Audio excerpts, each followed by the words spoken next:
ایران پر حملے مؤخر کرنے کے بعد امریکی صدر نے مذاکرات کا اعلان کر دیا۔ ٹرمپ نے دعویٰ کیا ہے کہ آبنۂ ہرمز پر معاہدہ موجود ہے، ایٹمی ہتھیاروں کے خاتمے پر بھی معاہدہ ہوگا۔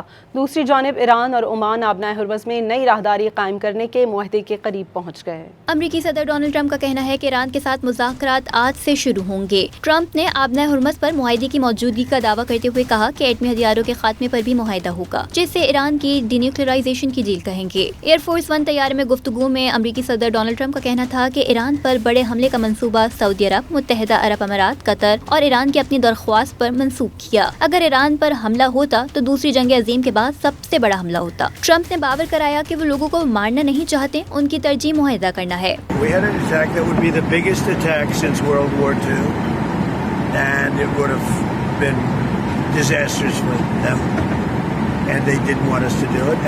And frankly, Saudi Arabia didn't want it either. They thought that a deal is imminent. دوسری جانب ترجمان ایرانی وزارت خارجہ کا کہنا ہے کہ امریکہ نے مدت ختم ہونے سے پہلے حملہ کیا۔ آبنۂ ہرمز کی بندش امریکی وعدوں کی خلاف ورزی سے جڑی ہے۔ اسماعیل بقائی نے دعویٰ کیا برطانیہ، بلگیریا اور یوکرین نے ایران جنگ میں شامل نہ ہونے کی یقین دہانی کرا دی۔ اسماعیل بقائی کے مطابق ایران عمان کے ساتھ نئے بحری راستے پر بات چیت کر رہا ہے۔ انہوں نے آبنۂ ہرمز کھولنا عمان سے مذاکرات سے الگ معاملہ قرار دیا، جبکہ ایرانی وزیر خارجہ کہتے ہیں کہ آبنۂ ہرمز سے متعلق ایران اور عمان کے درمیان جاری مذاکرات آخری مرحلے میں داخل ہو گئے ہیں۔ عباس اراغچی نے دعویٰ کیا دونوں ممالک معاہدے کو حتمی شکل دینے کے قریب ہیں۔